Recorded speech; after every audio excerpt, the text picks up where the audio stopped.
be very aware of what your X factor in life is. What can you do really, really well that nobody else can do? What are you 10 out of 10 at? And get aware of that, and sew into that a lot. And then, connected to that will be your purpose. When you get those things right, it's interesting who shows up. And the right people will show up. And I would say to everybody, pick something that you enjoy.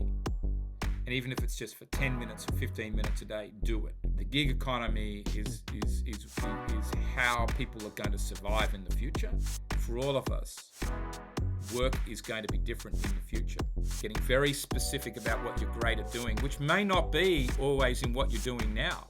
But, you're better not to say it. If both you and your wife can stay calm, even though the baby's crying in the night and blah, blah, blah, that'll be a big help down the track. You can't play victim. Go out and be the victor. Your best advice, Hugh, for dads who really want to break free from that circle, that spiral that they're in 2025, what would be some of your top level guidance for them? I think at the end of the day,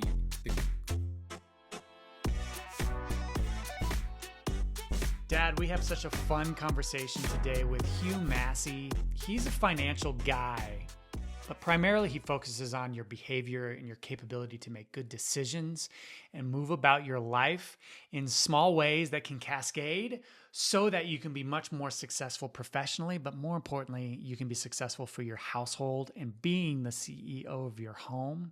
We talk about all kinds of things, including kids that are missing their fathers, what we need to do about that, and how you and I, Dad, can move forward in our life and make those small changes so we can widen our aperture just enough so that we can really embrace the new people that come into our life to make some exponential change. This conversation is fantastic. I know you're going to like it. Put some comments down below. If you have any questions for Hugh, we can connect back with him.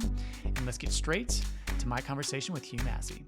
I want to start off and ask you, I know you focus a lot on childless children, childless kids, fatherless kids in particular.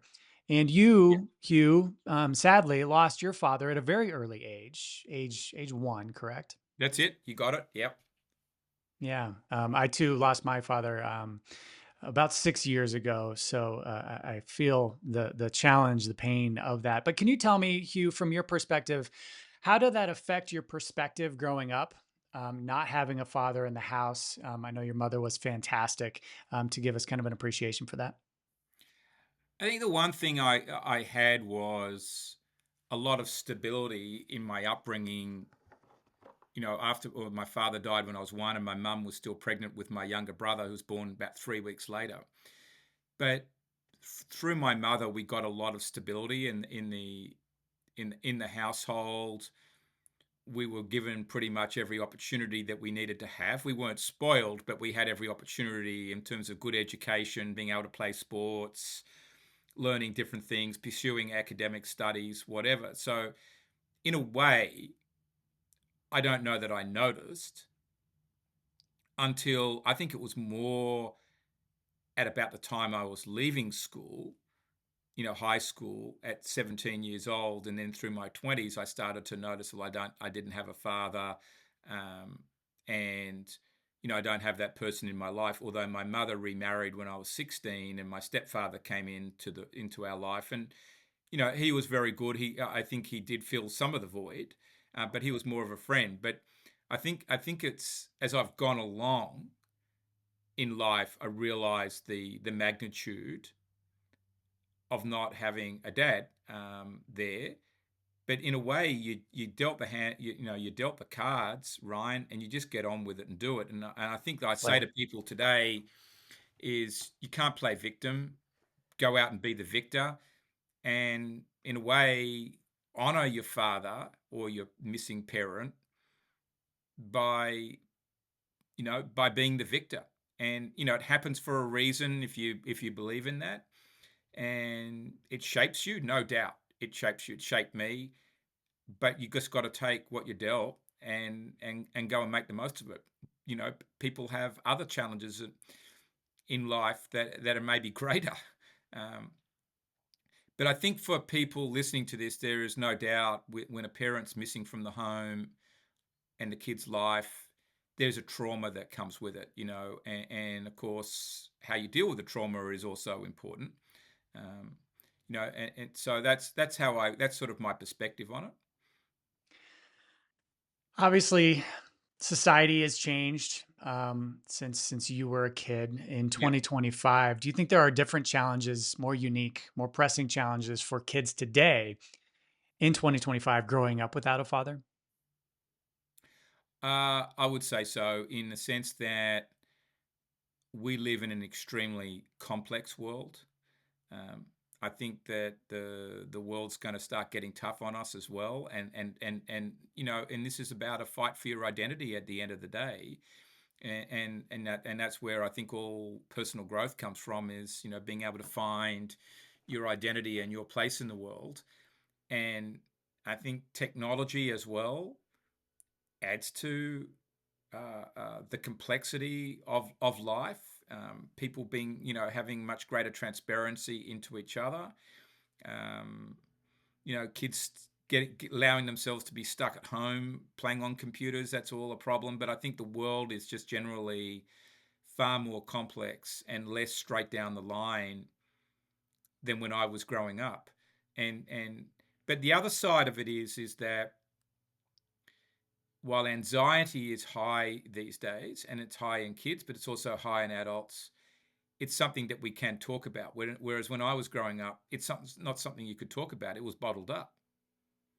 It was almost a shame, and I think that's a problem. And I look back on it and think, well, maybe I could have had some help, or my mother, had help as well, and my brother in varying ways, um, where you can talk about these things. But in those days we're in a more closed society. Um, so, and like you go along, Ryan, and there's more research out there on the impacts of not having a parent. So it's a lot more out on the table what those impacts are. But again, it's all up to all of us to um, deal with it for ourselves. You can't blame somebody else. It's as I said, it's the hand you're dealt. Go out there and make the most of it. That's right. But it That's is a right. harder world. I think we're moving into it. We're going to move into an even harder world coming up. Just you can see all the stuff going on around the world without getting into the nitty gritty of that. I think people will know what I'm meaning. Yeah. Especially the fatherless crisis among young boys, I Yeah, think is such a challenge. I mean, you speak to CEOs all the time and try to help guide them. And I'm confident that, and we see it as you were talking about in the research, you've got these boys who grow up in a fatherless home, don't have a mentor, they will find one. And oftentimes it will not be a mentor who will guide them along a virtuous path.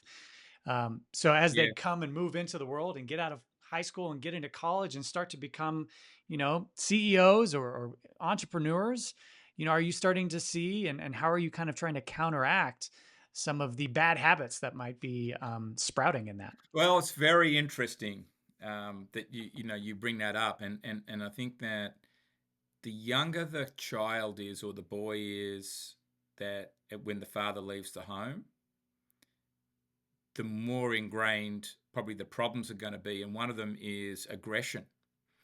And when you see so many kids going to jail, juvenile homes, etc., and then you can link it back to not having a father.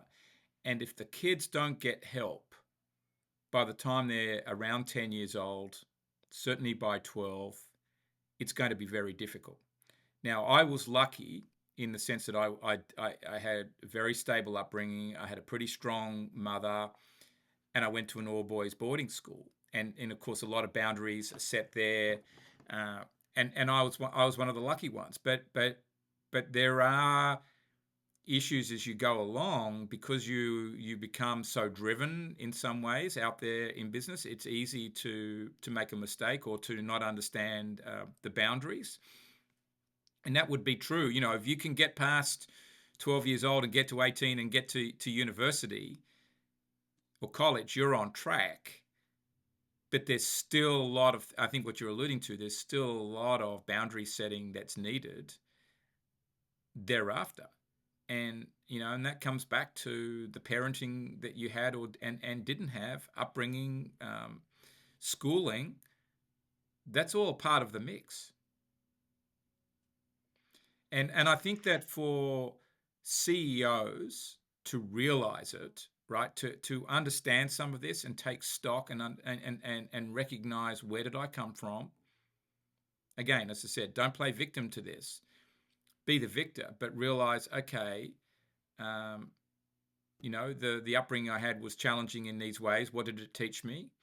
Where have I transgressed, or where's the struggle? That needs to be managed. And I think that people sometimes need to slow down and look around the hoop of all of those things to be able to safely move forward. And understand their workforce is likely going through some of the similar challenges. Right, to understand that there are people there that are going to respond in very different ways because of that upbringing. And I can remember my first job interview, or one of my first job interviews, when I was 20 years old, and I was getting hired to go into Arthur Andersen. And the first question that this senior partner asked me, and I'm 20, well, what does your father do? Yeah. And my answer was a bit defensive. I said, because I said, what's that got to do with the price of fish, right? And I said, I don't have a dad. And he said, look, I'm just wanting to connect with you. Now, Yeah. I got the job and did very well there. But I also thought it was about, well, you want to know what my dad does, because am I going to come in here with a bunch of connections that is one day good for the firm? You see, that's what I thought in my head, because I didn't Right. have all of that, right? Because my father had gone, from my life 20 years before. My name, family was not relevant. But in Sydney, people would hire you in those days because you did come from a named family or got a successful father. Oh, well, then they're mixing with the right people. This is how you get business. Well, I didn't have any of Yep. that. And so I was defensive out the gate. Now, he disarmed it. And I still, remember Terry, who introduced me, interviewed me, warmly. But it was an awkward situation. Of course. Well, thank you for the work you do in your charity, helping kids who don't have fathers. I think Yeah, and that's I one of think, the more Ryan, it's profound. it's something. Thank you for saying that. And something I think I'd like to sort of say is that while I'm concentrating on boys without fathers, because I am a boy without a father, and my right hand man in our business, Leon Morales, is a boy without a father. A lot of our clients are, interestingly enough. But we've also had the discussion about girls without fathers, or boys and girls without a mother. There are issues with that. They're different. And so I didn't have a sister. So I don't have a sister that can speak to what it was like not to have a parent or father. I don't know.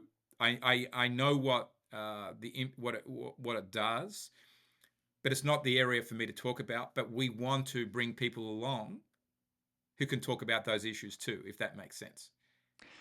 It's so profound. I mean, it's a slight aside. I mentioned I have a daughter. She's 3.5. She'll be 4 in April 27th. I took her to her first daddy daughter dance, Yeah, Hugh, just on Friday, right at our local church. And we talked it up days before. We got her all dressed up, got her in her dress, took her out to dinner. I have never seen more um, pleasure and happiness on that girl than I did dancing with her yeah, last Friday night. And to have, and the research shows it, right? And I know you're familiar with this. For a daughter to have a father or a father figure who bestows true love on her, she will now know what to look for in a future spouse, future boyfriend, future yeah. husband that will allow her to thrive in her life and whatever she does. So, to your point, I think that's a great path should you have the opportunity. And I'd be more than happy to support in whatever way that I can. Because, yeah, it's almost just as important, if not more so, for girls to have that father figure too. Absolutely, it is, and it just manifests itself in different ways. And your daughter is lucky to have you. I'm lucky enough now to I've got a 14-year-old daughter who was my first child, and then a boy who's 12. They're essentially 18 months apart. Right. Um, but in some ways, and I have had some coaching on it. Is I don't know what it's like to be a dad, right? And I never called anyone dad, and it's sort of then having children calling you dad is it's actually quite a surreal experience. That's such a good point. Yeah. I'm so sorry for your loss. I mean, obviously you probably didn't really remember your dad, but it's still um it comes about in its own ways.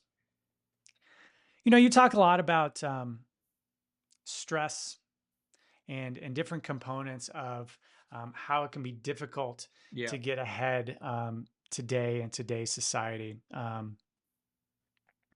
So, what are some of the big stressors that you see before in front of CEOs that you talk to, men, fathers, or professionals? What are some of the big stressors that they're facing today? I think there's the stress comes from multiple levels. I think one stress is, so I just say what comes from the top of my mind because usually, Ryan, they're the best answers. But one stress comes from always comparing myself to others. So, you're a CEO of a business, whether it's an emerging entrepreneurial business or a bigger business. You're somewhat looking around, comparing yourself to others, and how successful am I? And in a way, that's very stressful because there's always somebody who's more successful than you, but you have to look at your success within the confines of what you've done and the environment you came from. It's not a matter of, okay, I'm the CEO of Xco, but the CEO of Yco is bigger than me and is earning more money. Does that mean he or she's any more successful? And I think that measuring success, and that's certainly a thing for men, sort of more bigger in the room, slightly ego-driven males, that comparing yourself to others around money particularly is something that you do, but it's an enormous stressor, and there's always going to be somebody that's got more than you, right? There's only one person where there isn't anybody who's got more than him, right? And we know Yep. that his name starts with Elon, right? But Yeah. but but but that doesn't make him better. And I'm not going to get into political discussion, but I think the thing is that's a stress. I think the other one is a stress can be around, am I good enough, right? So there's always, and even with the most confident people who appear confident, there can be an inner lack of confidence. And in a way, some of that's driving them, which is good. That's the adrenaline rush. But there also can be some fears there that also comes out in how they behave, how they manage people, which is not good. Uh, Another fear would be, or a problem, stress. I think if you're a CEO or a leader, is time, and where should I be putting my time? Um, and okay, I'm growing this fantastic company. I've got a board or other people, pressuring me to get results. I've got people at work ringing me, how do I do this? How do I do that? But then you've also got a spouse, partner, wife at home, potentially children, and then you've got, the other parts of your family. They're all wanting a bit of you as well. And then you've got to stay fit, right? Fit and healthy, eat properly, get something out of life personally each year. How do you put all that together? That is no easy thing to do, right? And how do you get That's that right. right balance? And I think sort of related to that is then just managing your relationships, because at any time a relationship that's a key relationship in your life goes off the boil in some way, that is a very, very taxing experience, whether it's a marital relationship, a relationship with a child, a relationship with a key workmate. that just that just eats you up, right? um, and takes out a lot of energy. And I think they're the big stresses. And underneath all of that is money, and which I've alluded to. Well, how much do I need? How much should I have? Who's earning more than me? Etc. Etc. um, that they're the dynamics at work. It's profound, right? Because it all mixes and melds together. And I think it comes down to the crux of this whole process. The wake up in the morning, help get your kids out the door, get them to school, go to work, go through everything you just talked about from those stressors.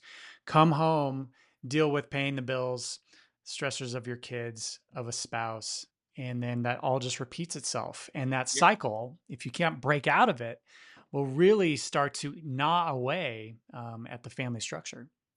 Absolutely. It will. And any pressure that you are carrying as dad in that environment will come home in some way. If you're pressured by it, it's going to flow over, and somehow, how do you check yourself in the garage when you come home?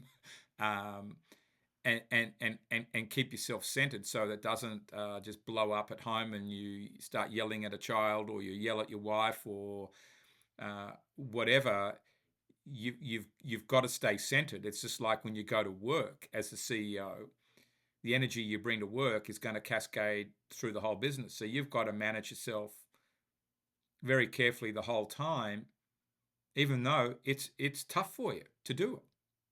It's part of the job. Others can, in a way, your spouse can let loose. Well, ABCD happened today on you a little bit, and a teammate can let loose, but you can't, right? When you're that top dog, and that's very, well, not quite difficult. That's very difficult.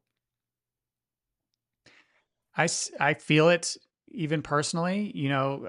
Men, by and large, oftentimes are the CEO of their household, right? They help to run things. Their wife, their spouse is absolutely a support structure. They have very important roles, both spouses in that. Being the CEO, though, what do you see that kind of differentiates the households, the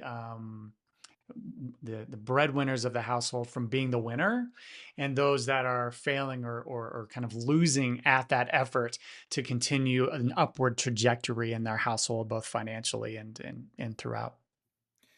I think at the end of the day, the one is the clearer you are. So let's say as the male, the clearer you are about who, who you are, and where you want to be, the better. Um, and so that's being having clarity of your identity. That's important. So your identity in terms of how you're going to show up in at work, in business, and then in the home. That's important to have that sorted out. And I think it's equally important that your spouse, life partner, also has that sorted out. And there are homes as well where, yeah, the man might be a CEO of a business, but the woman is too, right? And that's a dynamic, and that's got to be sorted out. So everyone's got to be sorted out on their identity first, which then allows you to get clearer on what your purpose is, the value sets, how you're going to get things managed.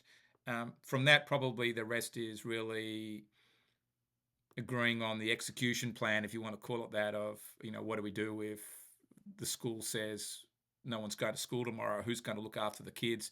These are all things, but they can also cause massive problems. But if everybody's got, so at the top level, and I would say it's in the company, if the leader of the company is not set on his or her identity, that is going to have a problem on who they hire and bring into the business, how the culture is managed, and I think you could say the family as well. If as a man you're not clear about your identity, there will probably always be a problem with your spouse somewhere. It's hard. I was lucky. I got married later in life, so I was pretty much set on those things. If I got married even when I could have at 35, I wasn't clear on my identity. It would have been, as much as the person involved, the female involved at the time, was good, great person, I wasn't there, and it would have come out later. I sort of knew that. I was just becoming aware of those things.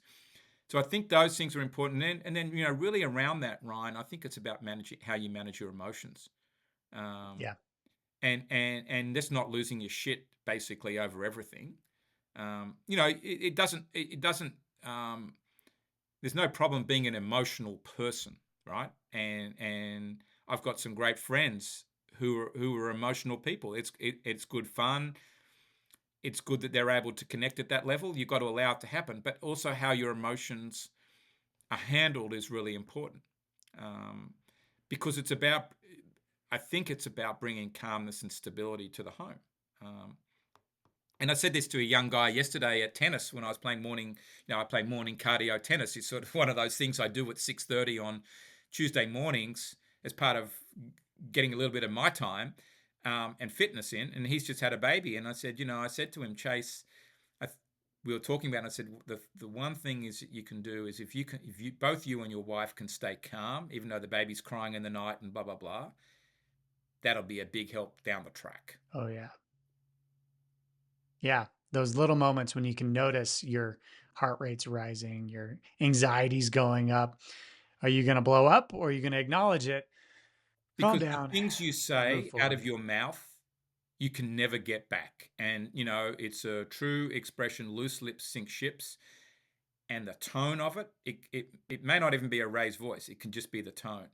But, you're better not to say it. And that is going to have an impact on your wife, and it will definitely have an impact on your kids. And the kids remember stuff. And, of course, I've got a 14-year-old and a 12-year-old.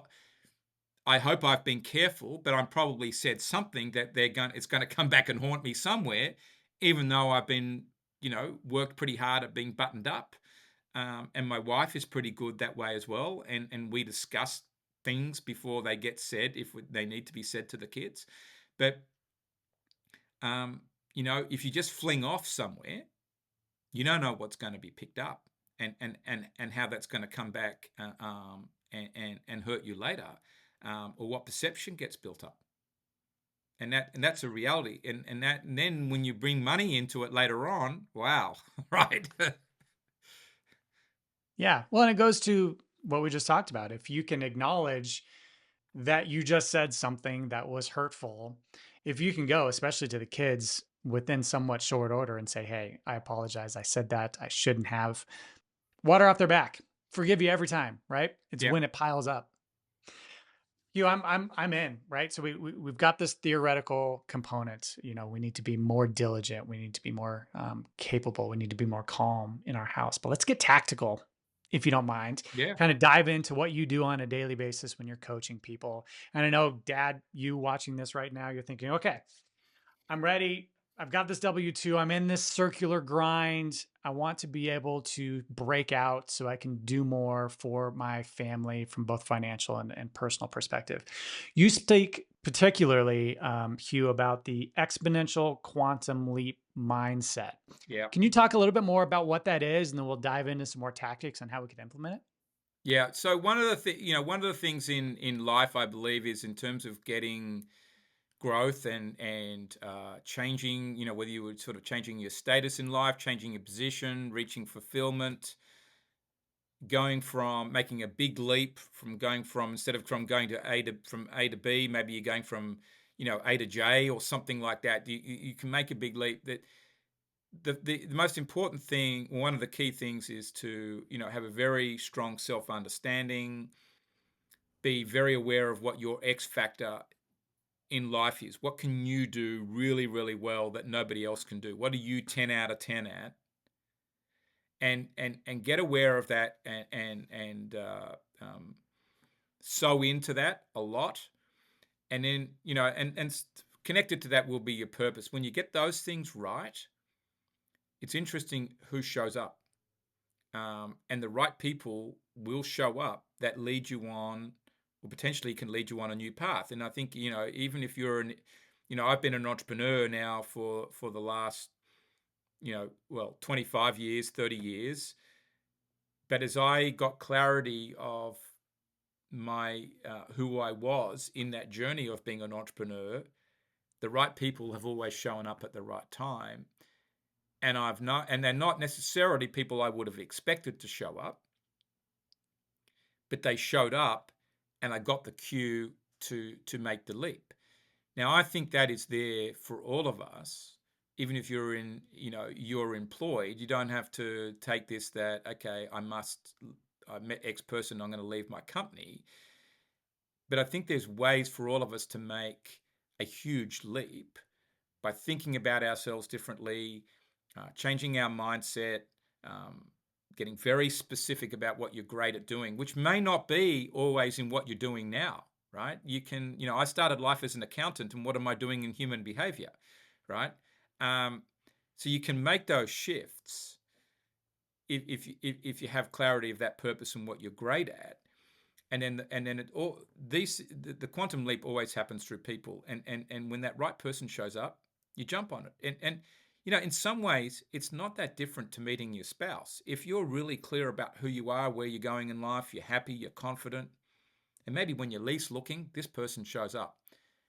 And that person may not have been what you were thinking I should have in my life, but they are absolutely the right person, and you go with it. It's the same. I think it's the same thing in business. It's the same things in, community relationships, sports. You could be doing really well at sports, and suddenly the right mentor coach shows up that can take you steps further. It wasn't who you were expecting. So in a way, it's positioning yourself to take the opportunity, and that's there for all of us. But I think wherever you are, whether you're working for somebody else or you're an entrepreneur, you owe it to yourself to get real clarity of what you are great at doing, and then set some goals, and the right person or people will show up, and there will be a flow. That's the key to all of this. But it doesn't necessarily always mean what I would say, Ryan, doesn't necessarily mean a massive reinvention of what you're doing, of you. Some of this is just about your mindset to think differently, right? About yourself. There will be a step to take, but it may not always be as big as you think. Yeah. I follow a kind of a coach. His name's Graham Cochran, talking about just that. And I think that's such a key point to hit upon is you have knowledge in your life, in your experience that is 5, maybe even 3 years ahead of your peer who wants to be where you are right now. So being able to teach to that, you don't need to have a massive, 10,000 hours worth of experience. You just need to have something small that you can give to someone else that will help them solve their problems. So to that end, what are some small things to do if we acknowledge, all right, this is the thing that I want to teach on? How can we widen that aperture enough, change our behavior enough to where we are starting to be open to those new people coming into our lives? Is there anything that they can, or I can even change about my approach to things to allow for that, since I've been such a closed off loop for the many years previous to this? I think the first thing is in looking at your career is not to be limited by the fact that, okay, like you're Hugh Massie and you go to college, or we call it university in Australia, and study accountancy and economics, and then I become a tax specialist, to say that I've got to be that for the rest of my life and I'm going to be locked into that.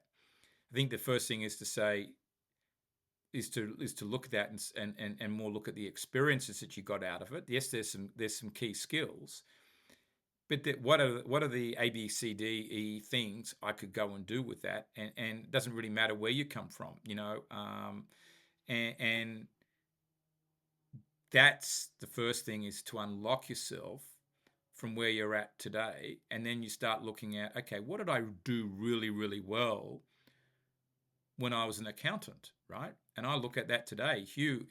Me, I was very good at solving problems, but I was a bit unique to others in that I could grasp the financial issue very quickly, but also the human issues going on. And I wasn't aware I was doing it, but later on I became aware that's actually what my secret sauce was. Well, that's transportable into any environment. And I think that's what people need to do once you get that, and then you look at what are the new environments I could deploy this in, and have the confidence in myself around that. And then it's interesting and say, okay, I want to build a business in financial behavior, and I've got all these skills in the past that are going to help me do that.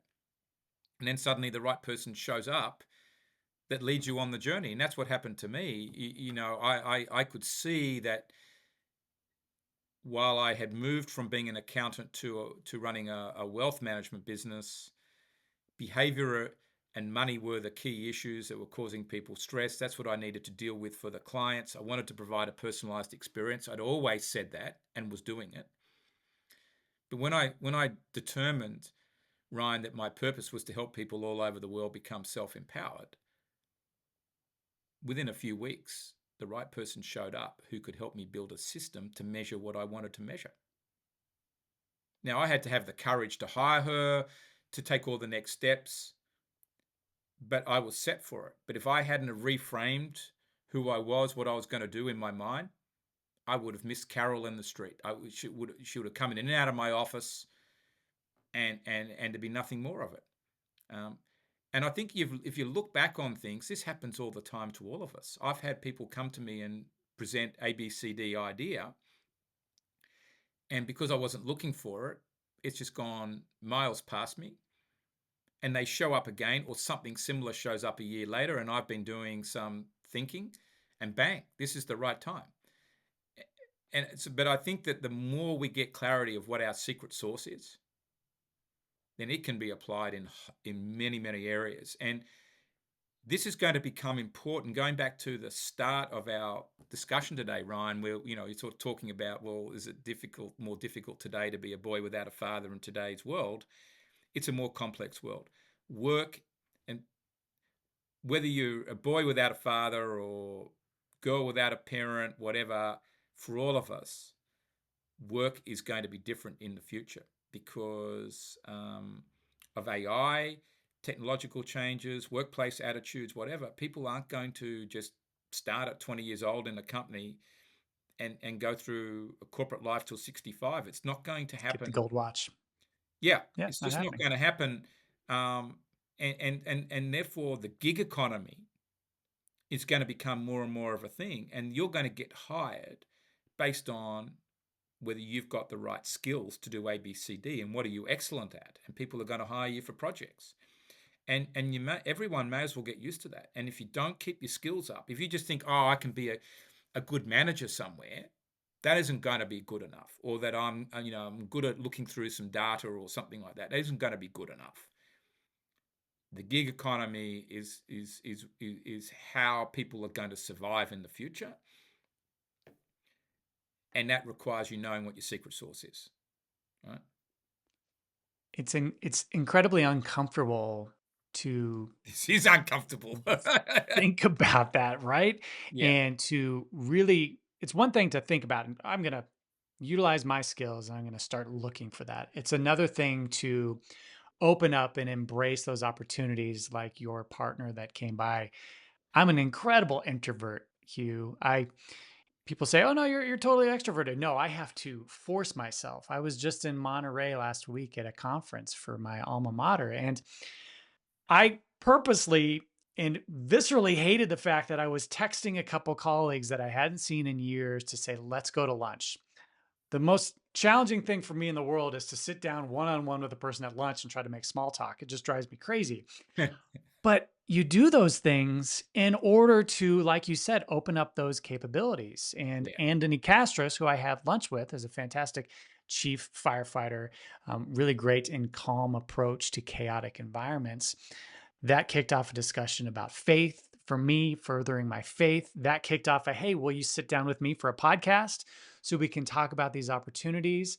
Which led me to reaching out directly to you, Hugh, to say, hey, let's continue these discussions. All of those little, small, yeah. uncomfortable situations, as you said, they have the opportunity to blossom if you allow them to. Right. And I think that doing podcasts is something that is a good way for an introvert like you um, to put yourself out there and live beyond yourself. And I think that's always the challenge for an introvert. I'm an introvert, believe it or not. Um, Although people don't perceive that, some people don't, but Right. I'm not great in group settings. Right? Obviously, like everybody else, I can handle it. But podcast is a great way for you, Ryan, to live beyond yourself. And I think that's part of it. Once you know what your gifts are, then you can start to live beyond yourself and put yourself in these environments. And you just take the small pieces and they build on each other. And you can use your firefighting experience and you just use the word chaos. right? How do you, maybe part of your secret sauce is teaching people how to remain calm in chaos, right? How to step back and reflect on chaotic situations and pick the eye out of it. And this is what you do. And you don't just, okay, the house is burning down or a building's burning down, but you got to size it up. You don't just run in the front door with a hose, right? And an axe. You got to size it up a bit. But those skills you could transport anywhere, right? Right, to a Absolutely. whole lot of other situations. And that's why I think that, there are people, for example, from the military that I know that have done very well out there and going into various areas of business. Once they've got aware of their secret sauce, what made them great in the military around execution, usually they're great, at leadership development, training, strategy in varying ways, right? And that's there. That's there for you, right? I think you're putting yourself out there more as a coach and coaching parents and dads and whatnot. But the more you look back in on your experiences and what was really going on in there, just putting water on a fire wasn't really the the skill. Of course, knowing how to plug in the hose to the water hydrant is sort of a basic thing in driving a fire truck, but there's a whole lot of other things going on that are Absolutely. Task. transportable talents. It's like accounting, yeah, know how to balance a set of books. That's useful, but there's a whole lot of other things going on in there. Sure. I mean, you've got task related items, hooking up to a hose, balancing a checkbook, tactical things. How does all that come together to achieve an end? And then the strategy, which is really where you live, Yep, Hugh. How can we use all of these different tools and capabilities to push forward and make a difference? that's it. That's it. Is there anything else, as you think about your coaching for CEOs, you typically work with organizations in particular. You don't necessarily coach individuals as much Yeah. anymore. Anything else from a real specific tactical or even task level perspective that you think is incredibly beneficial that you talk to people that are really struggling to help to get them through that? I think that if we sort of sum up a little bit, being very clear about your identity and living true to that, and to having your team see that you are living true to that and you're being authentic, staying consistent all the time, and having the courage to do that. And I think you admitted it, you said it before, having the courage to admit when you're wrong, like you said that in relation to a child. I think it's the same with with an employee or with a director or stakeholder. I think some sort of old world training was never admit a mistake. Um, I think admitting a mistake is being real.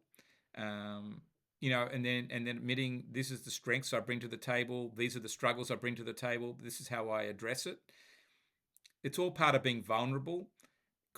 We talk a lot about creating a psychologically safe workplace, but you also want to create a psychologically safe home. And that was really back to the emotions discussion that we had before. I think that along with managing emotions, manage psychological safety. So there'd be some of the big Hugh, things. Yeah. thank you. Yeah, that's extremely helpful. I've got a few more questions. Yep. First, as we kind of land the plane, where, Hugh Massey, can people find you and learn more about you, sir? So the best way to find me is firstly at our website at dnabehavior.com. You can, if you send an email to dnacare@dnabehavior.com, I'll get that and can answer, any questions. There's lots of resources on our website. It's pretty deep in materials on pretty much any topic. So that's all there. So I think the other place is LinkedIn. There's plenty of stuff I've written and commented on in there, and you can learn about me. If you want to look at more at the Boys Without Fathers issues, then go to boyswithoutfathers.org. And I'll, of course, link all that down below. Yeah. Thank you for that. So, two more questions. I think these are the more important ones. We've covered a lot of ground.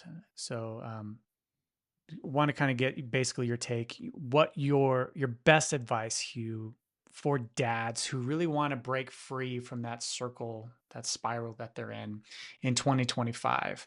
What would be some of your top level guidance for them? So there's a really good book out there, Ryan, called Tiny Habits, written by a guy called BJ Fogg, and I think that in making change, start small with something and just do one. And I did this in 2018 for myself after I came off a very arduous business experience, and where I got cornered a bit in something that I didn't want to be in. And I think perhaps it is related to me being a boy without a father, and I should have seen some of the problems earlier. But without going into that, is I knew I had to change some aspects of my life, and that was going to be for the good of Hugh and the good of my family. And at the end of the day, if I don't show up well and be healthy myself, then I'm no good to anybody else, right? So your health is number one. So what I did was I love golf, and I saw that there was a like a golf Pilates type program going on at the golf club. So I went and signed up and started going. I ruled out 3 mornings a week between 7 and 8:30, and I'd go and do the golf Pilates program. And eventually I started going earlier and doing some cardio work. And hey presto, 3 months later, I'm starting to really enjoying the exercise. I'm seeing the physical difference. I'm hitting the golf ball better. My energy is better. And so I just made that change in my calendar, but that filtered through to everything else. How I was eating, how I was interacting at home. And I would say to everybody, pick something that you enjoy. And even if it's just for 10 minutes or 15 minutes a day, do it. Even if it's just, I'm going to come home from work and I'm going to go for a walk for 15 minutes, reset myself, take the dog out or something like that, or even take a child with you. Whatever it is, do that and then build on that. That will start to redirect your life. Thinking that you're going to massively change something in one fell swoop never works. It's do something for yourself that you enjoy, and then bring everything else together. And next thing you might know is your whole family is going out for walks with you, etc. And now you've changed the game, and you've created that time.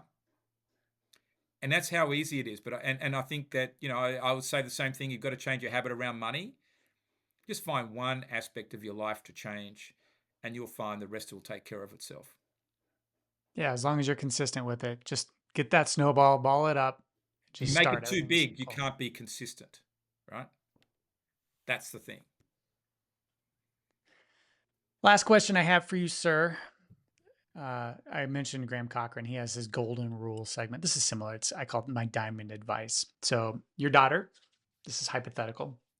She's 14. She's getting ready to get out of the house. Sooner than later, she'll be out. And your 12-year-old son, he's going to be out of the house soon. Obviously, you've imparted so many fantastic lessons on your 2 kiddos, Hugh, over the years, but they're out of the house and they've forgotten everything. They've forgotten all the guidance you've given them except for one thing, one piece of diamond advice. What would that diamond advice be to your kiddos that they could take with them as they continue in life? Well, the thing that springs to my mind is always to have the courage to do the right thing, and I think to own up to a mistake earlier if that needs to be done. That's what I would say. Go out there and experience life to the fullest.